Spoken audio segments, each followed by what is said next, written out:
सबको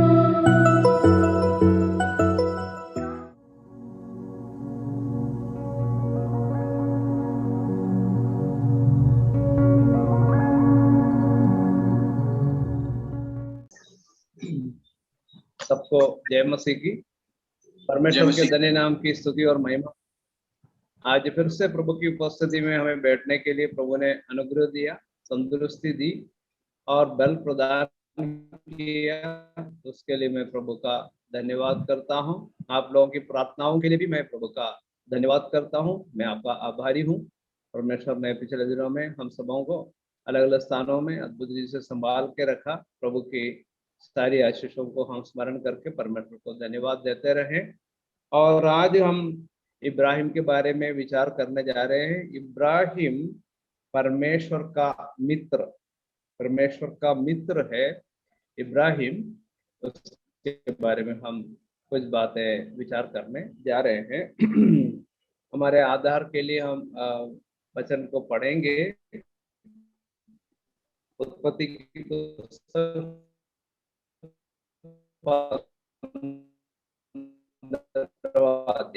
15वें 1 से 6 तक के पदों को हम उत्पत्ति 15 का 1 से उत्पत्ति की पुस्तक 15 का 1 से 6 तक। इन बातों के पश्चात यहोवा का यह वचन दर्शन में अब्राहम के पास पहुंचा। हे अब्राहम मत डर। इन बातों के पश्चात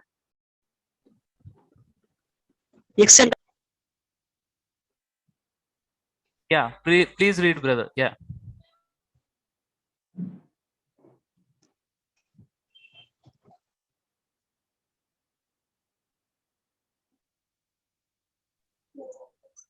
इन बातों के पश्चात यहोवा का यह वचन दर्शन में अब्राहम के पास पहुंचा। हे अब्राहम मत डर, तेरी ढाल और तेरा अत्यंत बड़ा प्रतिफल मैं हूं।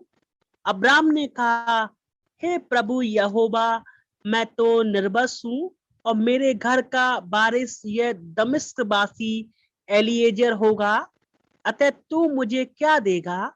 और अब्राहम ने कहा, मुझे तो तूने वंश नहीं दिया और क्या देखता हूं कि मेरे घर में उत्पन्न हुआ एक जन मेरा वारिस होगा। तब यहोवा का यह वचन उसके पास पहुंचा, यह तेरा वारिस ना होगा, तेरा जो निज पुत्र होगा वही तेरा वारिस होगा। और उसने उसको बाहर ले जाके कहा, आकाश की ओर दृष्टि करके तारागण को गिन, क्या तू इनको गिन सकता है? फिर उसने उससे कहा, तेरा वंश ऐसा ही होगा।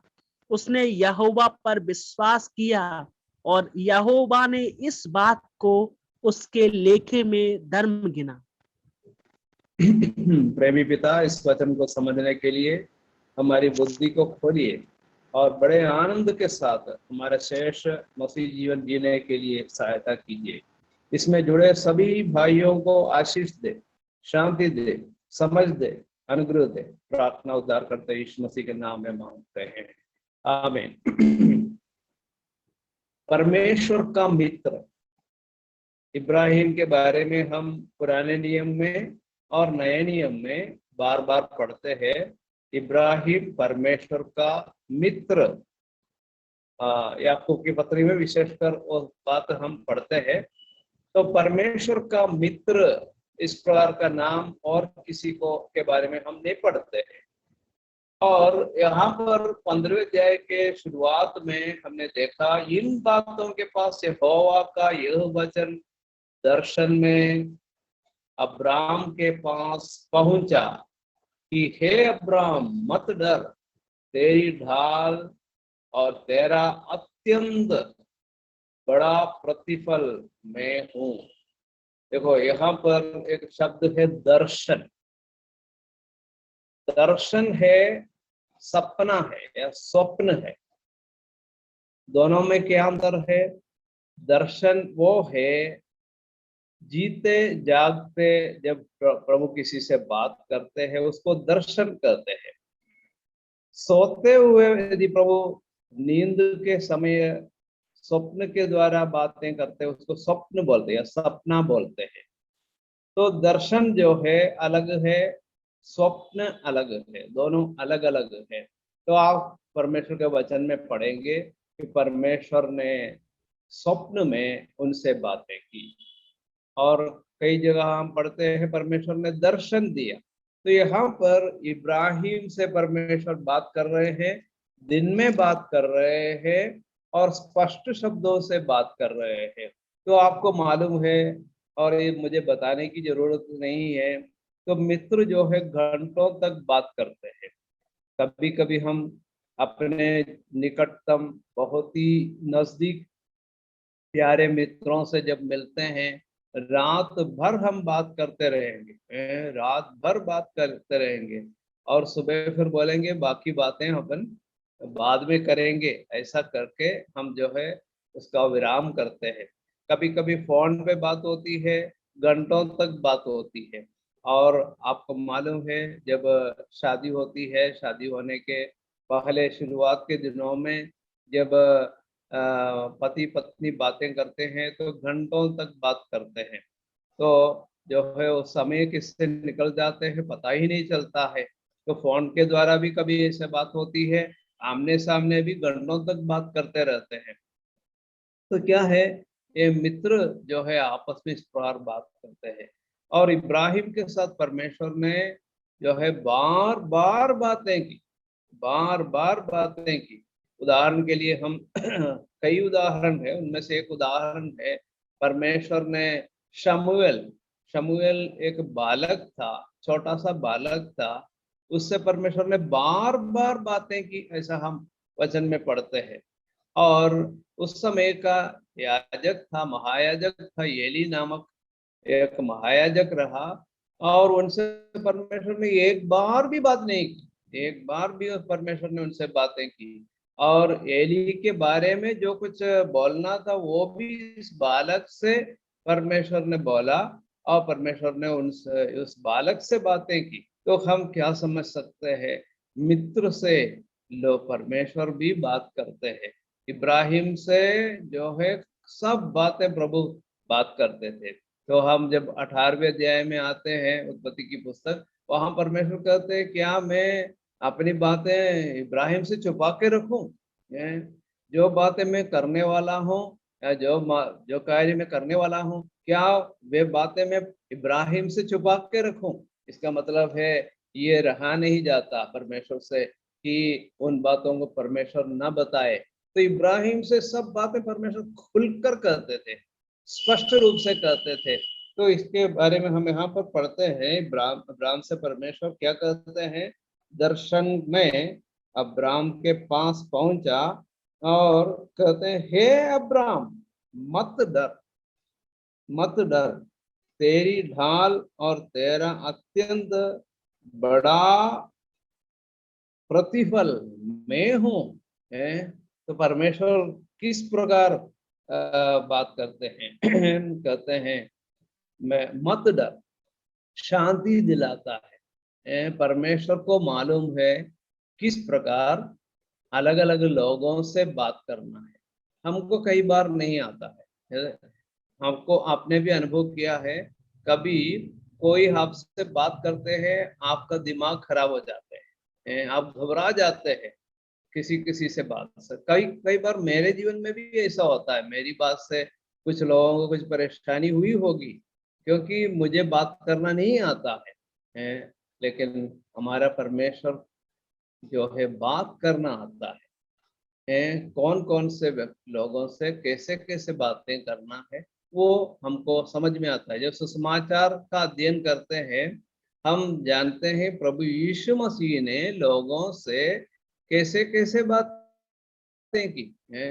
प्रभु को मालूम था कि पतरस से कैसे बात करना है, यूहन्ना से कैसे बात करना है, और अंद्रियास से किस प्रकार बात करना है, और इम्मौस जाने वाले लोगों के साथ किस प्रकार बात करना है, यहूदा इस्करियोती से किस प्रकार बात करना है, पिलातुस से किस प्रकार बात करना है, हेरोदेस से किस प्रकार बात करना है, और प्रभु यीशु मसीह को कब कब बात करना है, कब चुपचाप रहना है, ये भी प्रभु को मालूम है। तो हमारे प्रभु को मालूम है अच्छी रीति से कि किस प्रकार बात करना चाहिए। तो आपसे भी प्रभु बात करते हैं, प्रभु को मालूम है आपके मानसिक स्थिति को प्रभु समझते हुए बात करते हैं, आपके आध्यात्मिक स्थिति को समझते हुए प्रभु बात करते हैं, आपके शारीरिक स्थिति को बात करते हुए प्रभु बात करते हैं। तो प्रभु जब बात करते बहुत अच्छा लगता है। यहाँ पर इब्राहिम से परमेश्वर बात कर रहे हैं, पहली बात मत डर। अब्राहम डरने की कोई जरूरत नहीं है, क्योंकि उत्पत्ति की पुस्तक 14वें अध्याय में लड़ाई लड़ने गया था अब्राहम। किस बात के लिए? अपने भतीजा लूत को शत्रुओं के हाथों से बचाने हेतु लड़ने गया था। ऐसा लड़ने वाला व्यक्ति नहीं था। हमने पिछले सप्ताह में विचार किया था, अब्राहम जो है शांति प्रिय व्यक्ति था, शांति चाहने वाला व्यक्ति था। तो वो कभी यूं ही लड़ने के लिए नहीं जाता था, लेकिन सुना कि उसके भतीजे को शत्रु लोगों ने पकड़कर ले गए, उनको बचाने हेतु इब्राहिम जो है लड़ने गया था। तो आप समझ सकते हैं। लेकिन अब परमेश्वर कहते हैं डरने की कोई जरूरत नहीं है। लड़ाई लड़ने गए तो क्या है, उसमें खतरा जरूर रहता है, क्योंकि शत्रु लोग फिर अब्राहम के विरुद्ध में लड़ाई लड़ने आ सकता था। तो अब्राहम ने सोचा अब मैं लड़ाई लड़ने गया था और जीत भी मिली थी, सब कुछ मिला था, तो एक मनुष्य होने के नाते अब्राहम के मन में डर आ गया। लेकिन उस समय उनका एक प्यारा मित्र आ गया। वो प्यारा मित्र और कोई नहीं है, परमेश्वर स्वयं आया है। हम एक गीत गाते हैं, यीशु कैसा दोस्त प्यारा है, यीशु कैसा दोस्त प्यारा है, दुख और बोझ उठाने को। जब आपके जीवन में समस्या आती है, एक मित्र जरूर आएगा आपके पास। कौन है वो मित्र? वो और कोई नहीं, आपका प्रभु यीशु मसीह जो है तो प्यारा मित्र है, प्यारा दोस्त है। वो आपके पास आकर आपसे बात करना चाहते हैं। तो यहाँ क्या ही श्रेष्ठ बात है कि प्रभु बात करना चाहते हैं, सभी लोगों से प्रभु बात करना चाहते हैं। और विशेषकर जो उनके प्रिय लोग हैं, जो प्रभु के वचनों पर चलते हैं, उनसे प्रभु जरूर बात करेंगे। और किस प्रकार शुरू करते हैं परमेश्वर, मत डर अब्राहम, हे अब्राहम मत डर, अब डरने की जरूरत नहीं है, और शत्रु लोग तुमको पकड़ने नहीं आएंगे, तुम्हें डरने की कोई जरूरत नहीं है। और कहते हैं तेरी ढाल और तेरा अत्यंत बड़ा प्रतिफल मैं हूँ।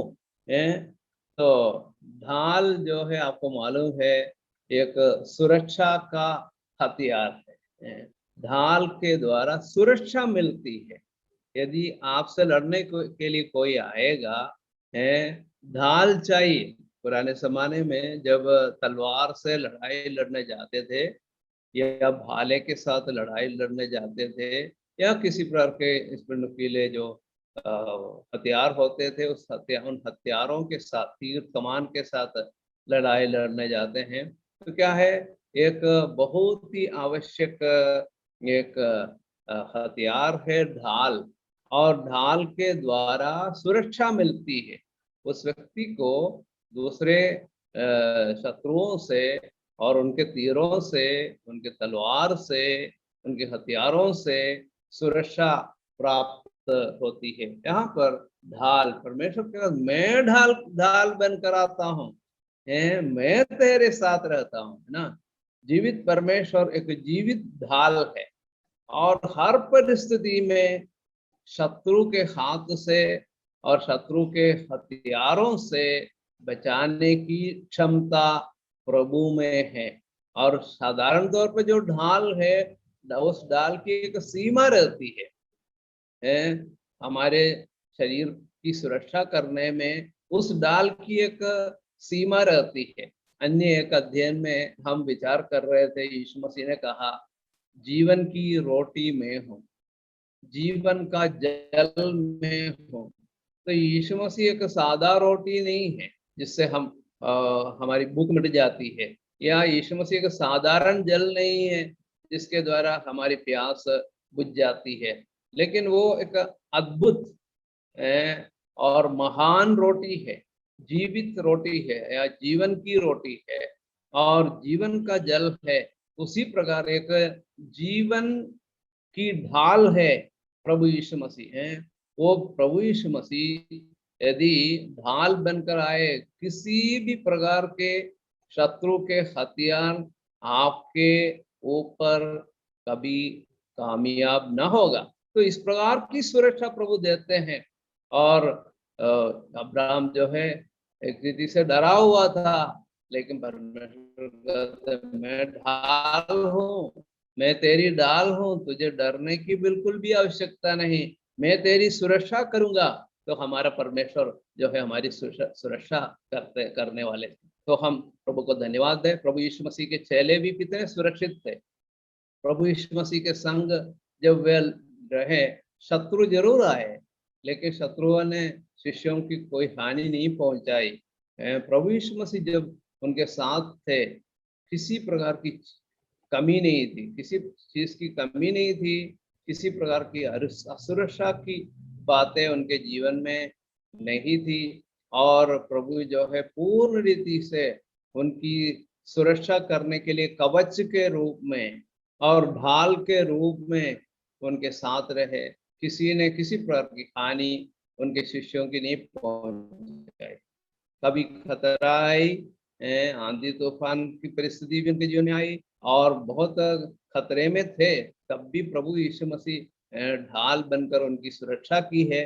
तो हम इन बातों को जानते हैं। तो प्रभु कहते हैं इब्राहिम मत डर, तेरी ढाल में हूँ और तेरा अत्यंत बड़ा प्रतिफल में हूँ। अत्यंत बड़ा प्रतिफल में हूँ। देखो विशेषण पदों का विशेष ध्यान दे। मैं प्रतिफल हूँ ऐसा नहीं बता रहे, मैं बड़ा प्रतिफल हूँ वो भी नहीं, अत्यंत बड़ा प्रतिफल में हूँ। तो प्रभु परमेश्वर के जो व्यक्तित्व है, उस व्यक्तित्व की महानता और महिमा को इन शब्दों से हम समझ सकते हैं। क्या ही महान दोस्त है हमारा दोस्त, क्या ही महान मित्र है हमारा मित्र। ऐसा मित्र कहाँ मिलेगा है? दुख और बोझ उठाने को, आपकी और मेरी समस्या को दूर करने लायक और कोई मित्र नहीं है। तो यहाँ पर इब्राहिम ने इस बात को अपने जीवन में अनुभव किया, मेरा मित्र मेरे साथ है। उनके दिल में कितनी तसल्ली मिली होगी। प्रिय भाइयों और बहनों, जब आपके जीवन में समस्या है, बीमारी है, कष्ट है और असुरक्षा है, कभी आपके जीवन में कुछ ऐसी बातें होंगी, अरे मेरे बेटे की शादी नहीं हो रही है, नहीं तो मेरी बेटी की शादी नहीं हो रही है, ये तो मेरे जीवन में आर्थिक तंगी और मुसीबत है, मेरे पास वो नहीं है, ये नहीं है, तो मैं जो है दुखित हूँ, निराशित हूँ, मेरे जीवन में मैं समस्या से घिरा हुआ हूँ। तो अब मैं क्या करूँ? इस प्रकार का विचार मेरे जीवन में, आपके जीवन में भी आ सकता है। लेकिन ऐसा समय में प्रभु जो है आपको घबराने वाला नहीं है, वरन क्या करेगा? आपको तसल्ली देने वाला है, आपको शांति देने वाला है। ये मित्र आपके साथ है, तो आपको बिल्कुल भी चिंता करने की जरूरत नहीं है। तो प्रभु कहते हैं मैं अत्यंत बड़ा प्रतिफल हूँ। और यीशु मसीह के बारे में हम पढ़ते हैं, यहूदा गोत्र का सिंह है, यहूदा गोत्र का सिंह है। यदि सिंह आगे आगे जा रहे हैं, तो पीछे चलने वाले लोगों को किस बात को डरने की आवश्यकता है? किसी भी रीति से हमें डरने की आवश्यकता नहीं है। तो ये मित्र आपसे भी कह रहे हैं मत डर। आपका नाम लेकर, जैसा अब्राहम का नाम लेकर प्रभु बोल रहा था, उसी प्रकार आपका नाम भी लेकर प्रभु बोल रहे हैं। उदाहरण के लिए हमारी इस मीटिंग को आज संचालन करने वाला भाई है संजय ब्रदर है। संजय ब्रदर का नाम मैं ले सकता हूँ, क्या है? हे संजय मत डर। इसी प्रकार इसमें जुड़े सभी भाइयों के, बहनों के नाम भी प्रभु लेंगे, बच्चों के नाम भी प्रभु लेकर बोलते हैं डरने की जरूरत नहीं है, मैं तेरी ढाल हूँ, मैं तेरा अत्यंत बड़ा प्रतिफल हूँ। तो अब्राहम फिर किस प्रकार बात करते, वो भी एक रोचक बात है। अब्राहम भी बात करते हैं, न कि केवल परमेश्वर बात करते हैं। अब्राहम भी अपने तरीके से बहुत ही सरल शब्दों का अब्राहम भी इस्तेमाल करते हैं। 15 का 2 में हम पढ़ते हैं, अब्राहम ने कहा, हे प्रभु यहोवा, मैं तो निर्वंश हूँ, मेरे घर का वारिस यह दमिश्क की एलिएजर होगा, सो तू मुझे क्या देगा। देखो, दोस्तों के बीच में जब बात होती है तो ऐसी ऐसी बातें भी होती है ना। तो वो अपने दिल की बातें परमेश्वर के सन्मुख कर रहे हैं। कहते हैं कि हे प्रभु यहोवा, मैं तो निर्वंश हूँ, मेरे जीवन में ये समस्या है, निर्वंश हूँ, और मेरे घर का वारिस एलिएजर होगा, तू मुझे क्या देगा। इस प्रकार की बातें वो कहते, दोस्तों के बीच में जो बातें होती है वो बिल्कुल रोचक होता है। तो इसका मतलब है आप भी परमेश्वर से बात कर सकते हैं, है ना। आपके स्टाइल में आप बात कर लो, प्रभु उसको सुनने को तैयार। तो कभी देखो, बुरे भाव को आप पढ़ के देख लीजिए, और उत्पत्ति की पुस्तक में अब्राहम से परमेश्वर बात करते हुए 12वें अध्याय से 25वें अध्याय तक आप पढ़ के देखें, बार बार परमेश्वर इब्राहिम से बात करते थे। और इब्राहिम से बात करते हुए कभी शिकायत करते हुए कुछ कहा, ऐसा हम नहीं पढ़ते हैं। अब्राहम जो है कुछ भी अपने मन की बातें परमेश्वर से कहा करता था। तो हमारा मित्र इतना जो है सिंपल है, सरल है। वो मित्र जो है कुछ भी अपन बोलेंगे तो वो हमारे कुछ विरोध नहीं करेगा, या हमसे कहे तूने ऐसा क्यों कहा। नहीं, वो ऐसा कहने वाला नहीं है। कभी प्रभु को ऐसा बुरा भी नहीं लगता है, अरे अब्राहम तू क्या बोल रहा है, ऐसा नहीं बोलते हैं। तो हमारे मित्र का एक विशेषता है, आप प्रभु के पास जाकर खुलकर कह सकते हैं, अपने दिल की बातें आप कह सकते हैं। और जब कहते हैं तो प्रभु जो है उसको ध्यानपूर्वक सुनते हैं। कभी कभी हम गलत शब्दों का भी इस्तेमाल करते हैं परमेश्वर के सामने हैं। तो हम नए नियम में आएंगे, प्रभु यीशु मसीह के शिष्य क्या क्या यीशु मसीह से बोलते थे। कभी बोलते थे, हम 2 भाई हैं, एक प्रभु आपके दाहिने हाथ बैठना चाहते हैं और एक बाएं हाथ बैठना चाहते हैं। तो प्रभु ने उनके तो कोई शिकायत तो नहीं किया, अरे तो क्या तुम लोग क्या बोल रहे हो, है ऐसी ऐसी बातें मत करना हमसे, है मुझसे ऐसी बातें नहीं करना, प्रभु ने ऐसा नहीं बोला है। तो प्रभु जो है यदि हम ऐसे कोई गलत बात बोलेंगे तो भी प्रभु जो है उसको सुनता रहता है। तो और हमारे जो गलतियों को प्रभु परमेश्वर के वचन के द्वारा प्रभु जो है उसका निराकरण भी करते हैं। जैसे कि इसके लिए अच्छा उदाहरण है, इम्मौस जाने वाले शिष्य जो है क्या क्या बोलते थे, हैं क्या तू एक परदेशी है, इन बात दिनों में जो यरूशलेम में घटा है नहीं जानता है। ये यीशु मसीह जिसकी क्रूस की मृत्यु हुई उसके बारे में ही वो लोग बोल रहे हैं, फिर भी बोल रहे हैं क्या तू परदेशी है क्या, है इन दिनों में जो बातें घटी है उसके बारे में नहीं जानता। तो क्या है, इस स्थिति में भी प्रभु ने उनके जो कोई शिकायत तो नहीं किया, तुम लोग क्या बोल रहे हो, है ना, ऐसा प्रभु ने नहीं बोला। तो हम समझ सकते हैं हमारे मित्र से हम अपने दिल की बातें, तो ऐसा मित्र को हम मित्र की बातों को खोल कर बोलते थे तो हम समझ सकते हैं। तो नए नियम में प्रभु यीशु मसीह उस मित्र के बारे में इस प्रकार कहा कि आप देखने जा रहे हैं कि वो मित्र किस प्रकार का मित्र है। यूहन्ना सुसमाचार 15वें अध्याय का 13वां पद पढ़कर देख लीजिए, वो मित्र किस प्रकार का मित्र है। आपको मालूम है पद जो है कोई अनजाने पद नहीं है, आप भी जानते हैं, लेकिन फिर भी हम उसके ऊपर थोड़ा सा विचार करेंगे। यूहन्ना सुसमाचार 15वें अध्याय का 13वां पद कोई पढ़ के सुनाए।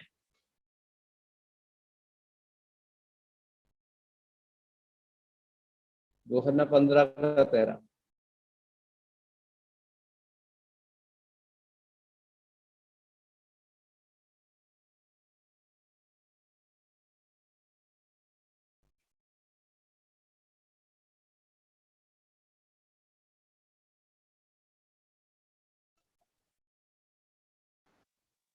यूहन्ना 15:13।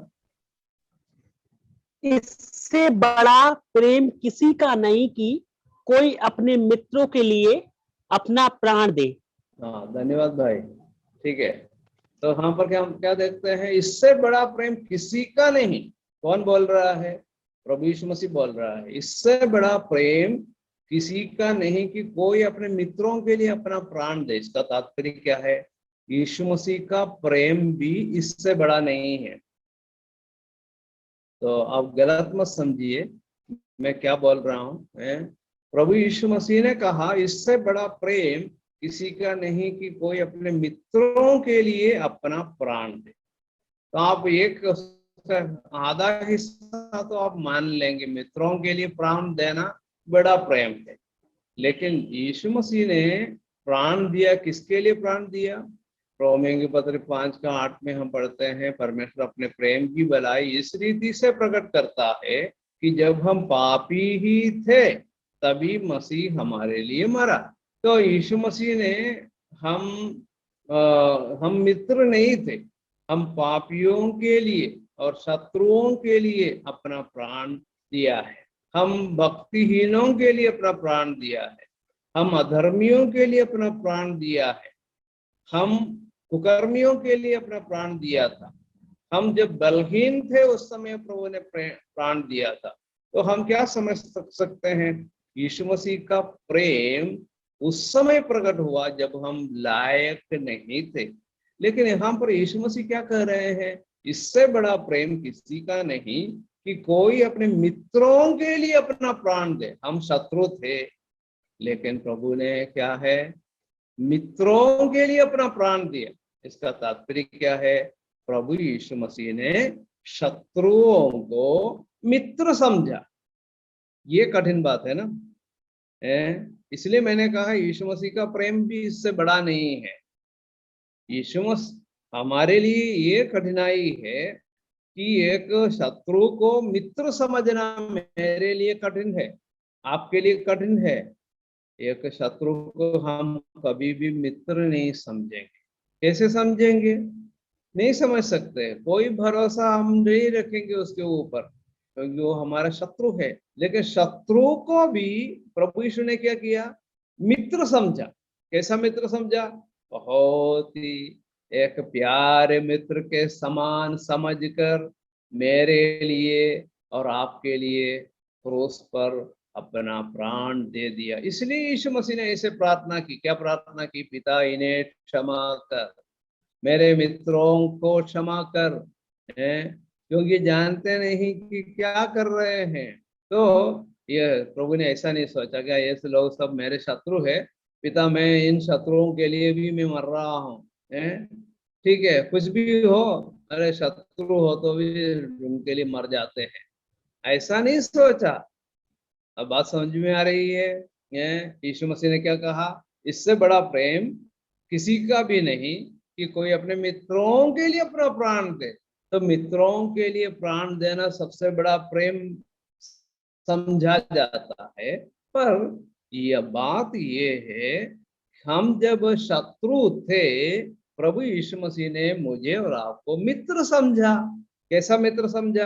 अच्छा मित्र समझिए, मेरा अच्छा मित्र है, इस अच्छे मित्र के लिए मैं अपना प्राण देता हूं। तो यीशु मसीह का प्रेम जो है सबसे महान प्रेम है, क्योंकि शत्रुओं को मित्र समझा। उसके बाद यीशु मसीह हमारे लिए मरा। इसलिए यीशु मसीह ने कहा इससे बड़ा प्रेम किसी का नहीं कि कोई अपने मित्रों के लिए अपना प्राण दे। तो ये कैसा अच्छा दोस्त है मेरा और आपका प्रभु यीशु मसीह, कैसा महान दोस्त है। और वो दोस्त जो है इब्राहिम से दोस्ती करते हुए बात कर रहे हैं। पर मैं प्रभु यीशु मसीह के प्रेम को हम समझने की कोशिश करें। मेरे लिए बहुत ही एक रुचिकर विषय है यीशु मसीह के प्रेम के बारे में सोचना है। मैं कई घंटों तक यीशु मसीह के प्रेम के ऊपर विचार किया है। तो मुझे बहुत अच्छा लगता है कि आपको भी अच्छा लगता होगा। तो वो मित्रता जो है कैसे अद्भुत मित्रता है, अद्भुत प्रेम है, बात मैं अक्सर विचार करता हूँ। तो मित्र समझा किसको? अब्राहम को परमेश्वर मित्र समझा और इसी प्रकार उनसे बातें भी की है। तो हम विचार करेंगे कि उस मित्र के बारे में हम आगे कुछ बातें और विचार करेंगे। उत्पत्ति की पुस्तक 15वें अध्याय के 5 पद में हम इस प्रकार पढ़ते हैं। 15 का 5 में उसने उत्पत्ति 15 का 5, और उसने उसको बाहर ले जाके कहा, आकाश की ओर दृष्टि करके तारागण को गिन, क्या तू उनको गिन सकता है? फिर उसने उससे कहा, तेरा वंश ऐसा ही होगा।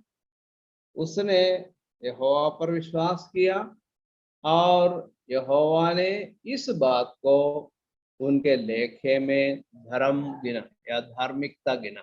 तो हम क्या देखते हैं कि परमेश्वर कहते हैं, हे मित्र तू बाहर जा और आकाश की ओर दृष्टि कर और तारागण को गिन, क्या तू उसको गिन सकता है? देखो, जब परमेश्वर बात करते हैं थोड़ा एक व्यावहारिक तौर पर समझने लायक भाषा का इस्तेमाल करता है। ये मुझे बहुत प्यारा लगता है।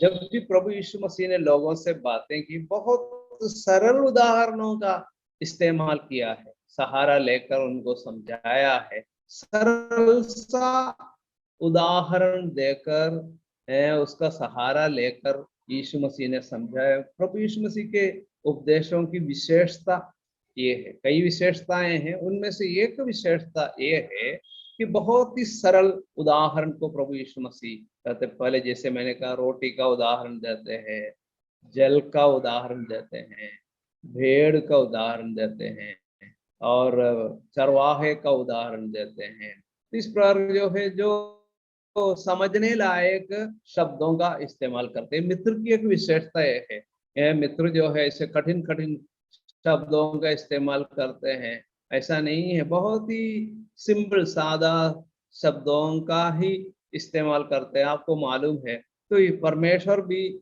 जब हमसे बातें करते हैं, प्रभु भी ऐसे शब्दों का इस्तेमाल करते हैं जो समझने लायक है।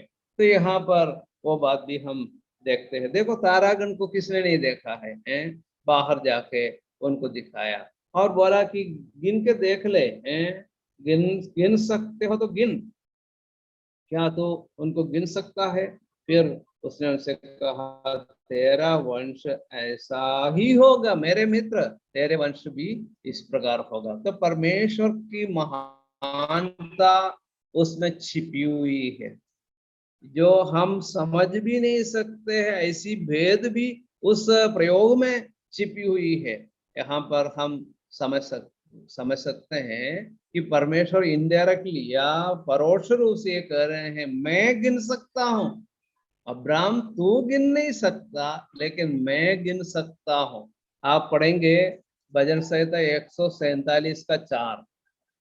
कोई भी भाई जल्दी पढ़िएगा, 147 का 4, जिसको मिलता है वो पढ़िए।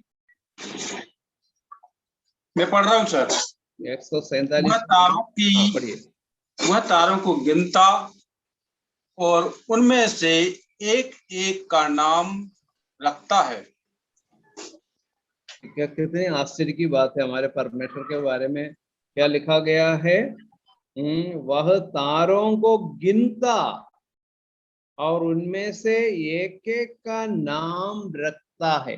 अभी तक मनुष्यों ने, बड़े बड़े वैज्ञानिक हुए हैं, टेलीस्कोप हुआ है, दूरबीन हुआ, बहुत सारे उपकरणों का मनुष्यों ने बनाया है, उसके द्वारा गिनने की कोशिश की है, तो भी अभी भी गिन नहीं पाए और भविष्य में भी कभी गिन नहीं पाएंगे। उसमें ये जो दोनों दोस्तों के बीच में जब बात होती है, उसमें एक सरल सी बात भी है और एक गहरी बात भी है। क्या है? क्या तू गिन सकता है? पूछता है, मतलब गिन नहीं सकता। साथ साथ परमेश्वर गिन सकता है, ये भी एक गहरी बात है। एक सरल बात भी है, एक गहरी बात भी है कि गिन नहीं सकता, लेकिन मैं गिन सकता हूँ। मैं गिन सकता हूँ अब्राहम, मैं गिन सकता हूँ। और एक एक का नाम भी रखता है ना। 147 भजन में हमने क्या देखा, और उनमें से एक एक का नाम रखता है। अरे गिनना मुश्किल है तो फिर नाम रखना कितना और मुश्किल है। तो परमेश्वर के सर्व ज्ञान कितना बड़ा है वो इस भाग से हम समझ सकते हैं। तो बहुत बड़े ज्ञानी जो है अब्राहम का दोस्त था। इतना बड़ा ज्ञानी मेरा और आपका दोस्त है तो हमें कितना गर्व करना चाहिए।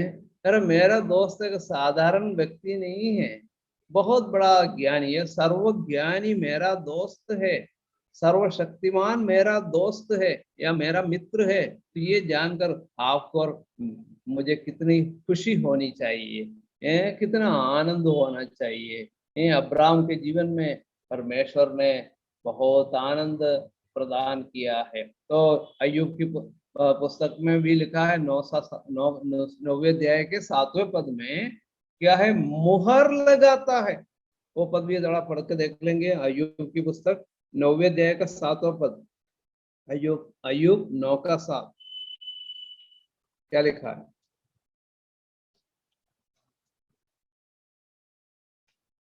अय्यूब की पुस्तक 9 का 7। हाँ बढ़िए।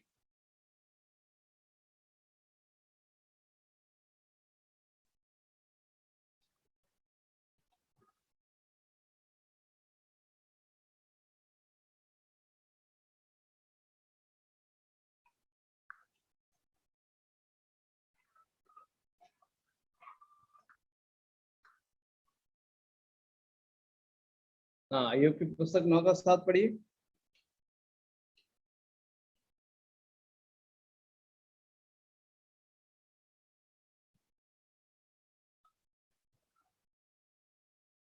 आवाज आ रही है मेरी? अय्यूब 9 का 7 उसकी आज्ञा के बिना सूर्य उदय होता ही नहीं और वह तारों पर मोहर लगाता है। हाँ, तारों पर मोहर लगाता है, उसकी आज्ञा बिना सूर्य उदय होता ही नहीं है। मेरे मित्र के बिना उसकी आज्ञा के बिना सूर्य उदय होता ही नहीं। फिर लिखा है वो तारों पर मुहर लगाता है।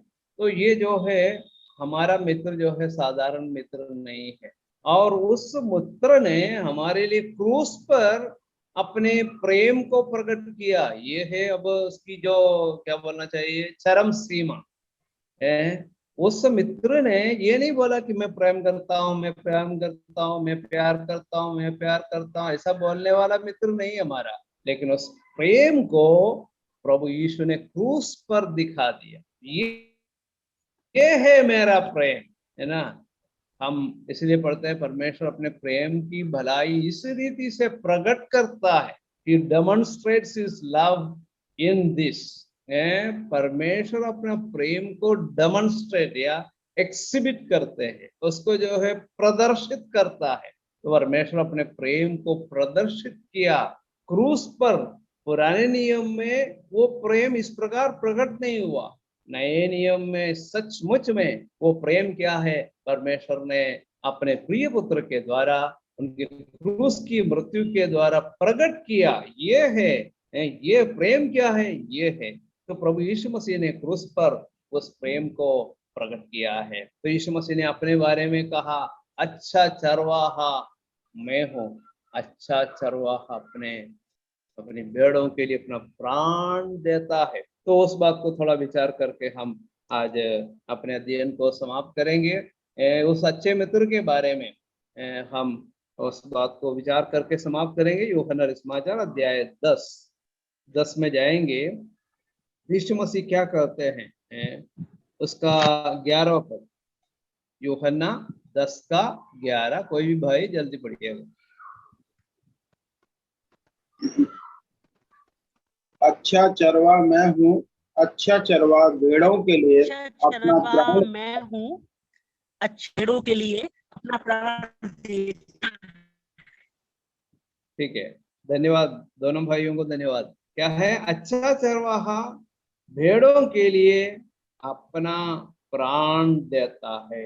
तो प्राण देने वाला एक चरवाहा, भेड़ों के लिए अपना प्राण देने वाला एक चरवाहा। लेकिन किस प्रकार उनने प्राण दिया वो भी हमको समझने की आवश्यकता है। तो आप पढ़ेंगे 15 पद पढ़िए, 10 का 15। जैसे पिता मुझे जानता है और मैं पिता को जानता हूँ, और मैं भेड़ों के लिए अपना प्राण देता हूँ।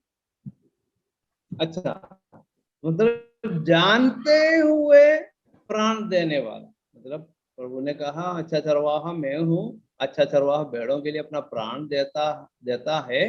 तो वहां पर क्या कहते हैं, जानते हुए प्राण देना, ये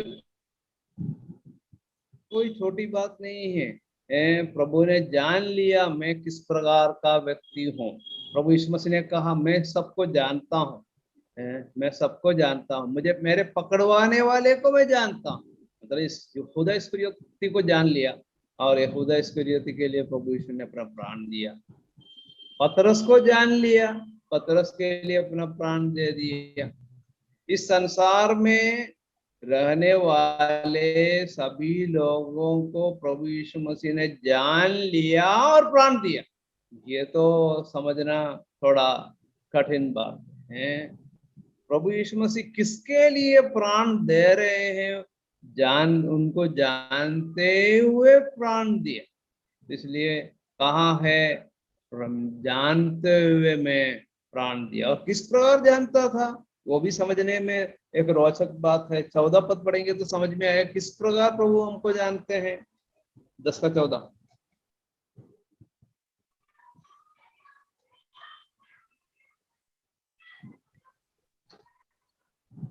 अच्छा चरवाहा मैं हूँ, मैं अपनी भेड़ों को जानता हूँ, और मेरी भेड़ें मुझे जानती हैं। ठीक है, इसी तरह मैं अपनी भेड़ों को जानता हूँ और मेरी भेड़ें मुझे जानती है।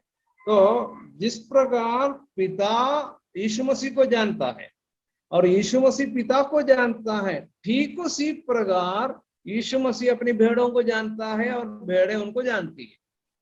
तो क्या है, अच्छी तरह जानते हुए, मतलब सुनी सुनाई बात नहीं है, हाँ थोड़ा बहुत मैं आप तुम्हारे बारे में जानता हूँ, ऐसा पूर्ण रीति से मेरे बारे में प्रभु को मालूम है। मैं कितना निर्बल हूँ, मैं कितना अविश्वास योग्य हूँ, मैं प्रभु के प्रति कितना घृणा रखता हूँ, प्रभु के वचनों को मैं कितना नहीं मानता हूँ, ये सब जानते हुए मेरे जीवन के जन्म से लेकर मृत्यु तक की सारी बातों को अच्छी तरह जानने के बावजूद भी प्रभु ने मुझसे प्रेम किया। ये प्रभु यीशु मसीह के प्रेम की विशेषता है। मेरे जीवन में प्रभु ने प्रेम दिखाया तो मेरे जीवन की सभी कमियों को, घटियों को समझते हुए, इसलिए हम इफिसियों की पत्री में पढ़ते हैं, पतियों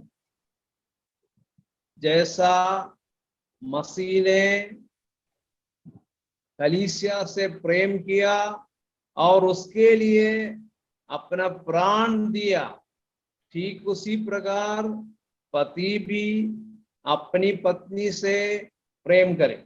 यीशु मसीह का प्रेम जो है वो एक आदर्श प्रेम है। उस प्रेम के समान पति को पत्नी से प्रेम करना चाहिए, ठीक है। अब उस प्रेम में बिल्कुल भी कोई कमी नहीं है, सिद्ध प्रेम है यीशु मसीह का प्रेम। और पूर्ण रीति से जानते हुए, हम अपनी पत्नियों को पूर्ण रीति से तो नहीं जानते, यदि जानते हैं तो भी प्रेम करना चाहिए।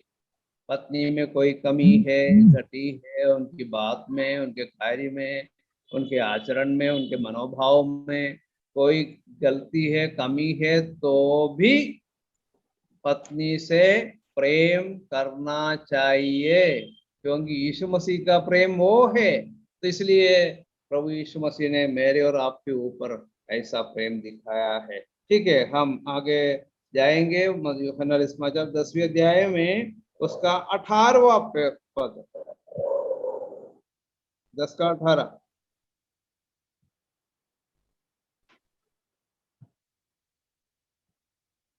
कोई यूहन्ना उसे 10 का 18, जल्दी पढ़िए। कोई उसे मुझसे छीनता नहीं, वरन मैं कोई उसे उसे मुझसे छीनता नहीं, बस उसे आप ही देता हूँ। मुझे उसके देने का भी अधिकार है से फिर लेने का भी अधिकार है। ठीक है, तो क्या है, प्रभु यीशु मसीह के पास अधिकार कोई है। उसे मुझसे छीनता नहीं, किस प्रकार पर का मैं अधिकार उसे है? आप ही देता हूँ। मुझे प्राण उसके देने देने का का भी अधिकार अधिकार है और उसे और फिर ले उससे लेने फिर का भी अधिकार है। ले लेने का भी अधिकार है। दोनों अधिकार प्रभु यीशु मसीह के पास है। तो इतना अधिकार रखने वाला एक व्यक्ति का प्रेम हमने अनुभव किया, कैसे? प्राण को देकर है। यीशु मसीह जो प्राण दे रहे थे, प्रभु यीशु मसीह के पास अधिकार था, अधिकार के साथ प्राण दिया। मुझे और आपको अपना प्राण देने का कोई अधिकार नहीं है। कहीं यदि कोई आत्महत्या करता है, उसको अधिकार नहीं है प्राण देने का, और उसे पुनः वापस लेने का भी अधिकार नहीं है। ये बात हम सब जानते हैं। यीशु मसीह के पास अधिकार है। उस अधिकार के साथ वो प्राण देता है और उसको पुनः वापस भी लेता है। तो यीशु मसीह का प्रेम जो है बहुत महान प्रेम है। तो वो बात हम समझ सकते हैं।